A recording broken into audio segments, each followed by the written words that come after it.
नमस्कार, गुलिस्तान न्यूज देख रहे हैं आप और न्यूज ब्रीफ के साथ मैं शीतल शर्मा। बुलेटिन की शुरुआत करेंगे। हर साल की तरह इस बार भी जम्मू कश्मीर पुलिस की माउंटेन रेस्क्यू टीम की ट्रेनिंग शुरू हो गई है। सांबा के नड्ड इलाके में हो रही इस ट्रेनिंग के जरिए अमरनाथ यात्रा की तैयारियों की भी शुरुआत हो चुकी है। Chief trainer inspector Ram Singh और उनकी टीम जम्मू कश्मीर पुलिस से चुने गए जवानों को ऊंचाई वाले क्षेत्रों में होने वाली आपदाओं से निपटने के तौर तरीके बता रहे हैं, ताकि ऐसी आपदाओं की सूरत में लोगों की कीमती जानों को बचाया जा सके। पुलिस के जवानों को ऊंचाई पर जाने और वहां से लोगों को सुरक्षित नीचे लाने के हर तरीके की जानकारी दे रहे हैं। रेस्क्यू के दौरान इस्तेमाल में लाए जाने वाले उपकरणों के बारे में भी बताया जा रहा है। ट्रेनिंग के इस सत्र के दौरान आने वाले दिनों में एनडीआरएफ के जवानों को भी प्रशिक्षण दिया जाएगा। ठीक है।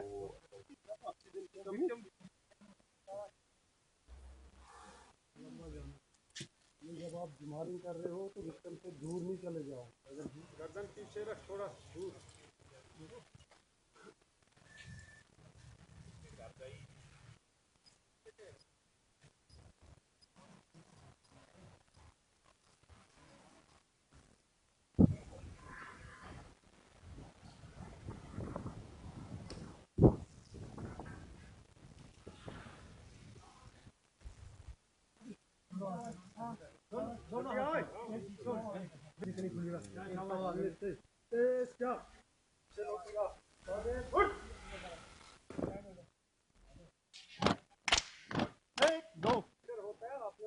है हमारा यही है कि हमारा जो अमरनाथ यात्रा पे ज़्यादा फोकस रहता है। उसके अलावा कई तरह के स्टेट में आपदा से निपटने के लिए भी ट्रेनिंग रहती है। तो हमारा ये चौथा बैच है। उसके अलावा हमारे एमआरटी के जो एनडीआरएफ के लोग भी हमने 3 या 4 बैच करवाने हैं।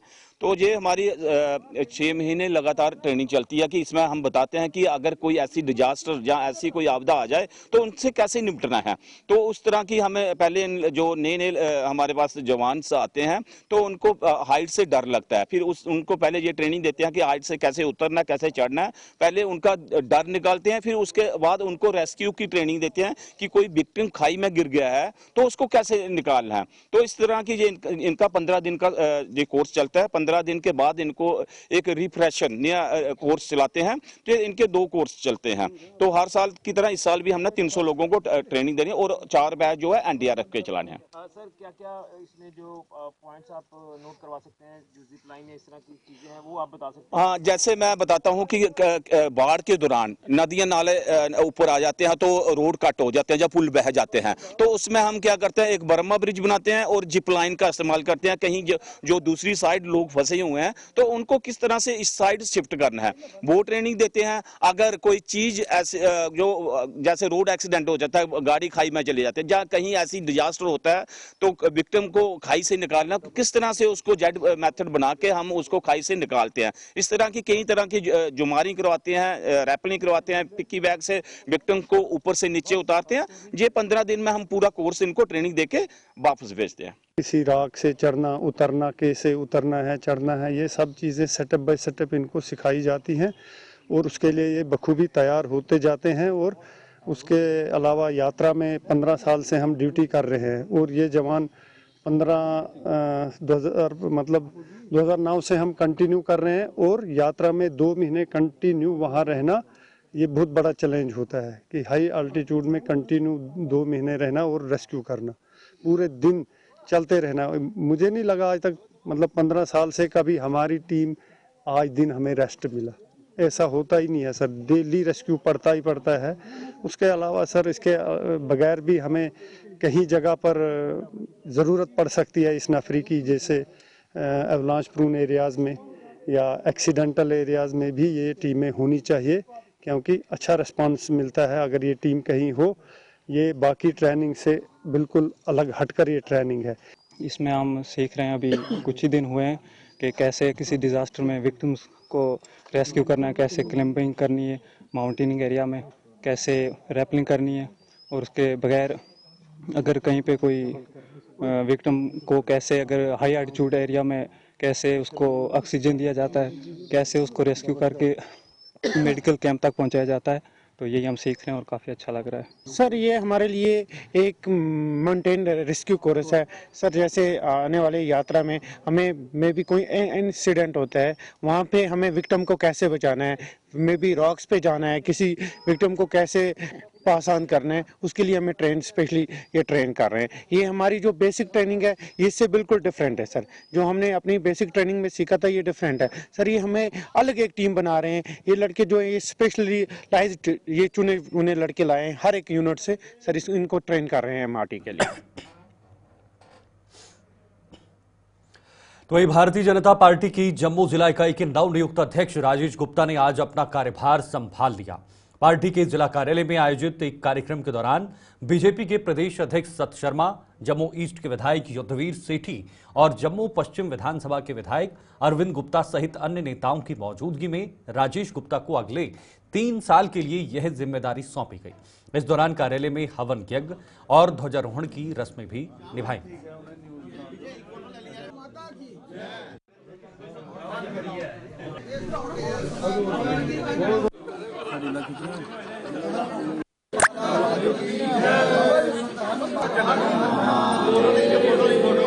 माता की जय हो, गंगा मैया की जय हो, सर्व तीर्थों की जय हो।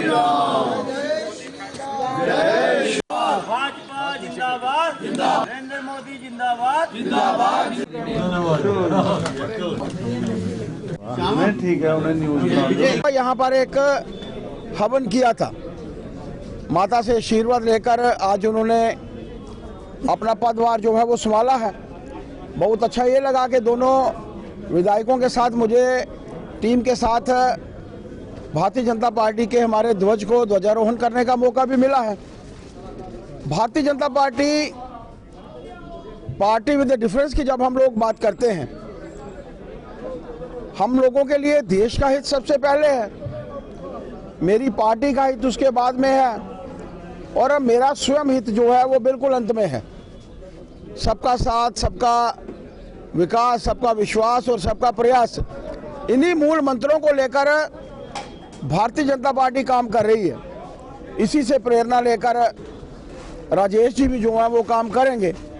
अपने जिला को संगठित रखना, कार्यकर्ताओं के बीच में मतभेद हो सकते हैं लेकिन मनभेद ना हो और मतभेदों को भी जल्द से सुलझा लिया जाए।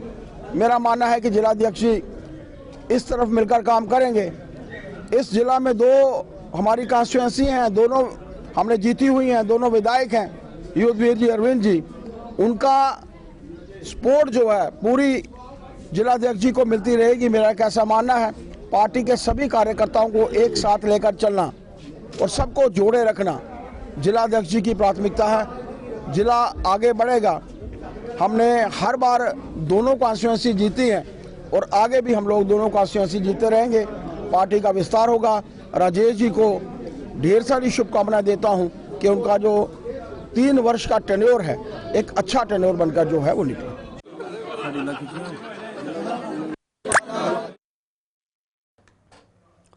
पीडीपी द्वारा तिरंगे को लेकर कथित तौर पर दिए गए बयान के जवाब में अखिल भारतीय विद्यार्थी परिषद ने जम्मू में एक भव्य तिरंगा रैली निकाली।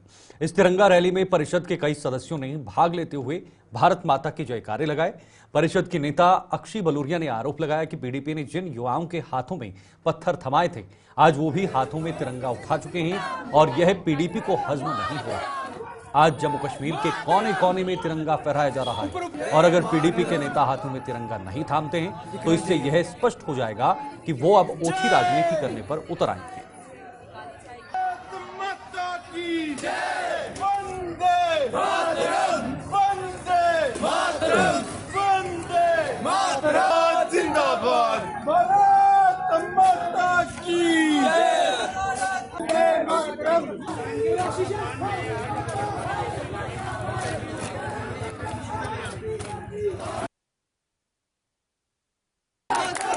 की जो तिरंगा रैली है वो जवाब है इल्तिजा मुफ्ती और पीडीपी पार्टी को, क्योंकि हमने देखा गया है कि जम्मू कश्मीर में पुराने समय से जो है जब पीडीपी यहाँ थी तो महबूबा मुफ्ती बोलते कि तिरंगे को कंधा देने वाला कोई नहीं मिलेगा, लेकिन अब जब हर घर जो है तिरंगा उठ रहा है, तो कहीं ना कहीं पीडीपी पार्टी को जो है फिर से एक बार पेट में दर्द हो रहा है और उनसे हजम नहीं हो रहा कि किस प्रकार जम्मू कश्मीर का युवा, जिनके हाथ में उन्होंने पत्थर जो है पकड़ाए थे, जिनके हाथ में उन्होंने हथियार पकड़ाए थे, वो युवा जो है आज वो सब छोड़ करके तिरंगे को उठा रहा है। ये चीज उनसे डाइजेस्ट नहीं हो रही है, इसीलिए आज जो है जम्मू महानगर से जो है एक संदेश जो है उनके लिए है कि पूरे जम्मू कश्मीर में आपने देखा होगा कि गुलमर्ग में भी जो है तिरंगा फहराया जाता है, राजौरी पुंछ में भी फहराया जा रहा है।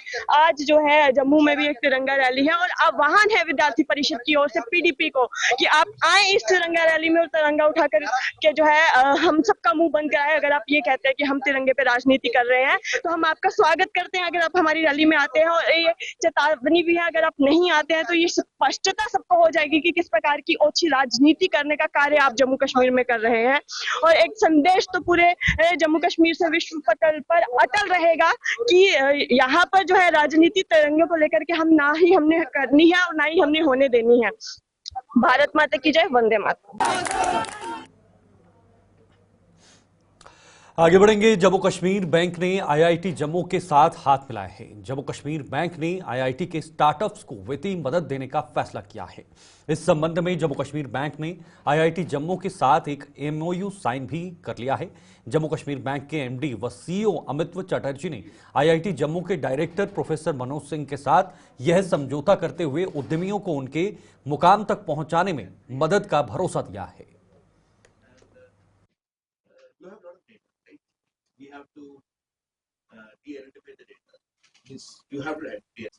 आज हमने जे&के बैंक के साथ में एमओयू साइन किया है जो कैंपस का इनोवेशन और इनोवेशन फैक्टर को सपोर्ट करेंगे। We have section 8 company innovation centre which is coming up and उसमें कई सारी स्टार्टअप्स डीप टेक कंपनीज जो काम करना शुरू करेंगे हमारे कैंपस के अंदर, उसमें जे&के बैंक के साथ में हम क्लोजली एसोसिएट होकर उन कंपनीज को सपोर्ट करेंगे। इंस्टीट्यूट मेंटर करेगा, फाइनेंशियल सपोर्ट और उनकी जो क्रेडिट सपोर्ट रहेंगे जो कंपनी को ग्रो करना होता है। तो we look forward that this MoU will help us a lot in long term. पहला तो बहुत प्राउड मोमेंट है ये आईआईटी जैसे ब्रांड के साथ एसोसिएट होना हमारे बैंक के लिए, और दूसरा है कि इनका इंक्यूबेशन सेंटर है जिसमें से स्टार्टअप्स ट्रेन होके इंक्यूबेट होकर के निकलते हैं। तो उसके बाद में उनको ज़रूरत होती है फाइनेंशियल सपोर्ट की, फाइनेंशियल अंडरस्टैंडिंग, फाइनेंशियल लिटरेसी और फाइनेंशियल सपोर्ट। तो हम उस काम को एक स्पेशल प्रोडक्ट के रूप में आईआईटी जम्मू के साथ में एसोसिएटेड होकर के करेंगे, उन लोगों को सपोर्ट करने। आज के दिन साल 2008 में नक्सलियों से लोहा लेते हुए शहादत देने वाले कठुआ के सपूत शहीद कैप्टन सुनील चौधरी को आज उनके शहीदी दिवस पर याद किया जा रहा है। कठुआ में उनके शहीदी स्मारक पर हर साल की तरह आज भी उन्हें उनके परिजनों के अलावा सेना, पुलिस, केंद्रीय अर्धसैनिक बलों व पूर्व सैनिकों सहित अन्य लोगों ने भावभीनी श्रद्धांजलि देकर उन्हें अपने श्रद्धा सुमन अर्पित किए हैं। आपको बता दें, शहीद कैप्टन सुनील चौधरी मरणोपरांत सेना मेडल से नवाजे गए थे।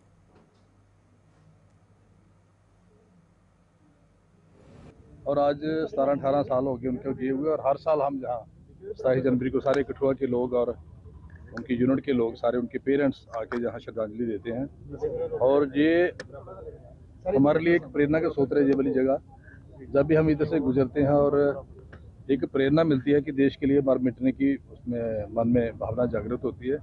और मैं कह रहा था अपने पहले अभी जो हमने स्पीच की कि मैंने कहा हम लोग चले जाएंगे लेकिन ये आने वाली सदियों तक ये स्मारक रहेगा और आने वाली पीढ़ियों को ये हमें मार्गदर्शन करेगा उनका कि देश के लिए मरने मिटने वालों का कभी नाम शाम खत्म नहीं होता। जिन्होंने देश के लिए जान दी हो, देश के लिए काम किया हो, उनका नाम हमेशा हम रहता है। और हम सभी को जो हम नए लोग हैं, नई पीढ़ी खास करके हमारे जो युवा लोग हैं, उनसे प्रेरणा लेनी चाहिए कि हम हमेशा राष्ट्र हित के बारे में काम करें, राष्ट्र निर्माण के बारे में सोचें और हमेशा अपने आप को राष्ट्र के निर्माण में संकल्पित समझें। तो इन्हीं शब्दों के साथ मैं दोबारा आज कैप्टन सुनील चौधरी साहब को अपनी तरफ से और पूरे कठुआ मैं पूरे देशवासियों की तरफ से उनको श्रद्धांजलि अर्पित करता हूं। और मैं इनके साथ साथ इनके पेरेंट्स को भी बड़ा मैं प्राउड फील करता हूं उनके पेरेंट्स को देखते हुए कि इतना उन्होंने उनका जो बच्चा उन्होंने देश के लिए शहादत दिया। तो वही भारतीय जनता पार्टी की प्रदेश इकाई ने एक बार फिर नेशनल कॉन्फ्रेंस पर वादों पर खरा न उतरने के आरोप लगाए हैं। बीजेपी का कहना है कि नेशनल कॉन्फ्रेंस ने चुनाव से पहले अपने घोषणा पत्र में लोगों के साथ जो वादे किए थे सरकार बनने के बाद, उनमें से एक भी वादा अभी तक पूरा नहीं हो पाया है। जम्मू में आज एक प्रेस कॉन्फ्रेंस के दौरान बीजेपी नेता विक्रम मल्होत्रा ने बताया कि अब चूंकि नेशनल कॉन्फ्रेंस की अगुवाई में सरकार ने कामकाज भी शुरू कर दिया है, जम्मू कश्मीर के लोग उन वादों को पूरा किए जाने के इंतजार में हैं जो फिलहाल नहीं हो पाया है। साबित हुए हैं, इसीलिए जम्मू कश्मीर में भी नेशनल कॉन्फ्रेंस की जो अपना मैनिफेस्टो बनाया, उसमें भी तमाम तरह के वादे लोगों के साथ किए गए। और आज समय आ गया है, अब 3 महीने लगभग होने जा रहे हैं सरकार को, तो 5 साल का इंतजार तो मुझे लगता है जम्मू कश्मीर के मतदाता नहीं करेंगे जिन्होंने चुन के सरकार को लाया है। तो कहीं ना कहीं एक प्रोसेस, एक प्रक्रिया शुरू होती दिखनी चाहिए कि कहां से 200 यूनिट बिजली फ्री लोगों को दी जाएगी, कहां से फ्री पानी लोगों को दिया जाएगा, रोजगार कहां से आएगा। जो वादा था 5,000 रुपया महिलाओं को असिस्टेंस देने का, वो कब शुरू होगा।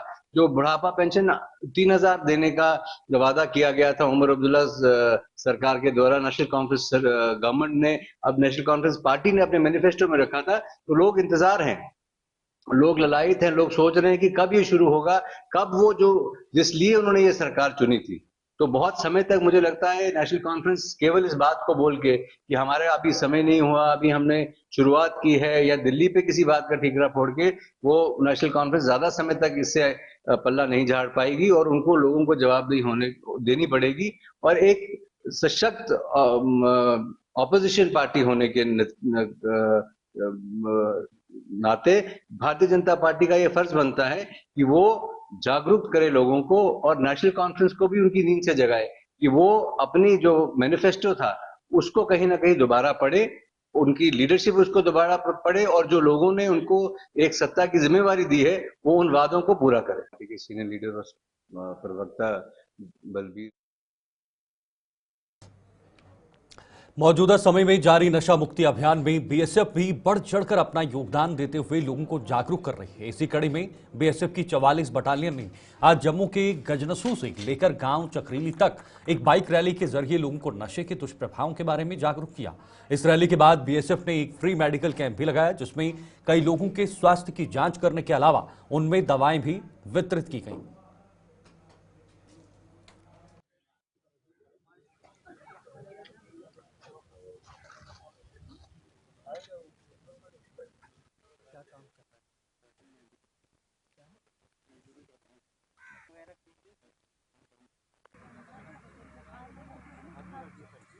आज जो है बीएसएफ ने जो है नशा मुक्ति अभियान का जो प्रण लिया, उसी के उपलक्ष्य में आज गजानसू से लेकर चक्राली तक एक रैली निकाली, जिसका इरादा था कि लोकल आम जनता को और जो नौजवानों उनको जागरूक करना कि नशे के क्या दुष्प्रभाव है और इससे उससे बचा जा सके। लगता है कि मेडिकल की सुविधा दी है, कैंप लगाया है, तो तत्पर है बीएसएफ।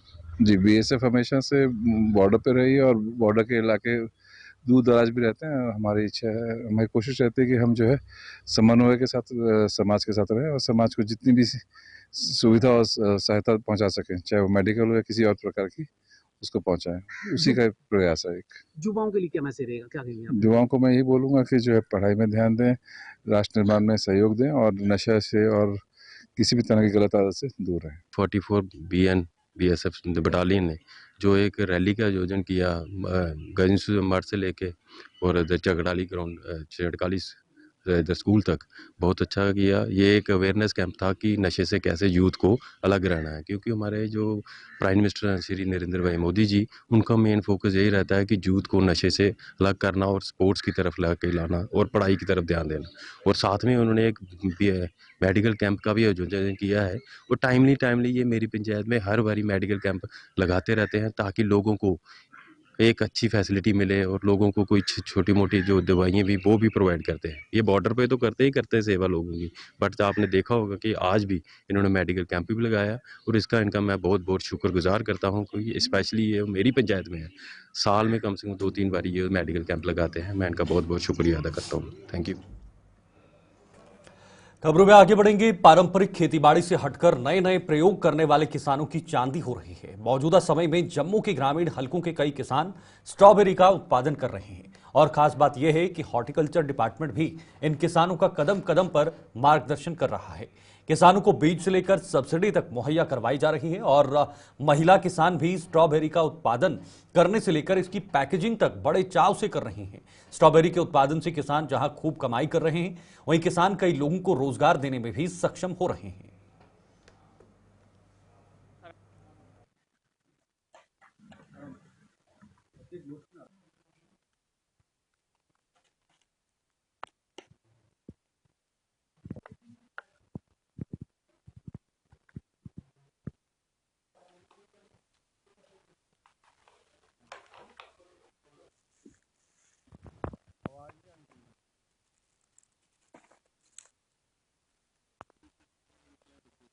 पाँच छः साल से हम लगा रहे हैं।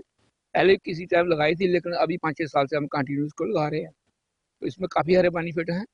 तो मैं डिपार्टमेंट का बहुत शुक्रिया अदा करता हूँ कि जो हमें इस लाइन पे लाए हैं। और हमारी ये किस्मत अच्छी है कि ऑफिस जो हमारे एरिया में खुला हुआ है। ये तो हमें दूर जाना पड़ता था। तो ये खजूरिया साहब जो जहाँ के हैं HDO साहब हैं, ये हमें बुलाते हैं अपने ऑफिस में। अपने वर्कर भी ऑफिस के जो मुलाजिम है, एम्प्लॉय भेजते हैं हमारे पास। तो हमें टाइम टू टाइम गाइड करते हैं। टाइम पे हमें इसका सीड मिल गया। सब्सिडी जो है इसकी हमें वो टाइम पे मिल जाती है और इसके बहुत सारे फ़ायदे हैं। तो स्ट्रॉबेरी अच्छे रेट पे हमारी बिक जाती है। तो इसमें काफ़ी सारा हमें बेनिफिट मिलता है। कनाल का हमें कोई 40-50 हज़ार रुपये मिल जाता है। जो ज़मींदार लोग भाई हैं वो भी इसको लगाएं तो अच्छी बात है। इसमें बहुत सारे बेनिफिट हैं। तो डिपार्टमेंट के पास जाएं, डिपार्टमेंट इनको प्रॉपर गाइड करेगा। तो हमें बहुत खुशी है डिपार्टमेंट के ऊपर। हम स्ट्रॉबेरी लगाते हैं, हम स्ट्रॉबेरी लगा के बहुत खुश हैं। ये बेनिफिशियरी क्रॉप है बहुत ज़्यादा। इसमें डिपार्टमेंट भी जो है वो काफ़ी सहयोग दे रहा है। एक हमें तो इसका रोजगार मिल रहा है, हम और भी बहुत ज़्यादा लोगों को इससे रोजगार मिलता है।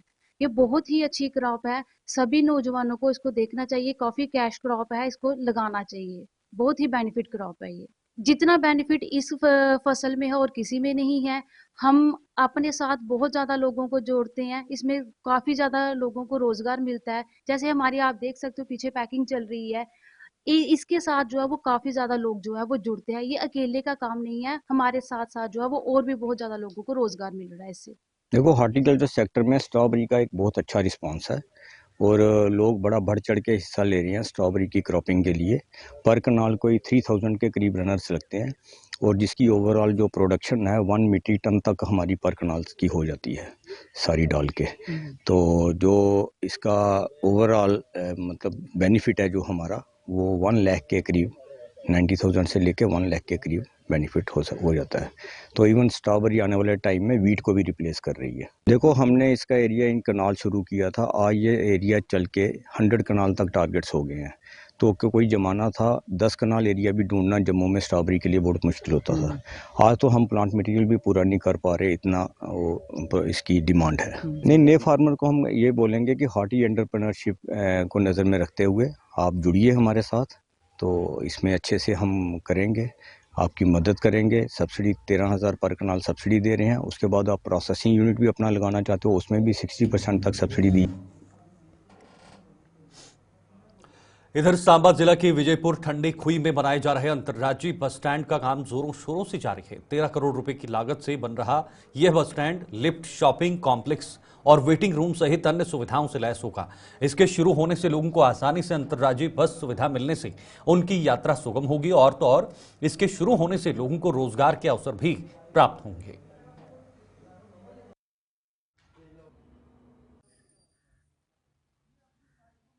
तोहफा है सेंट्रल गवर्नमेंट की तरफ से, क्योंकि जिस तरह से एम्स यहाँ पे अब कंटिन्यू यहाँ पे अब शुरू हो चुका है, दूर दूर से लोग यहाँ पे इलाज करवाने के लिए आ रहे हैं। और सबसे बड़ी बात यह है कि यहाँ पे लोगों को पहले वेट करना पड़ता था गाड़ी का, और हार्डली गाड़ी 1 या 2 मिनट रुकती थी और गाड़ी निकल जाती थी। और आज ये जो बस स्टैंड बना है, यहाँ पे दिल्ली, कटरा, अमृतसर और दूर दूर से जो गाड़ियां हैं वो यहाँ पे ठंडी खुई बस स्टैंड में रुकेंगी। ये लोगों के लिए बहुत अच्छी बात है।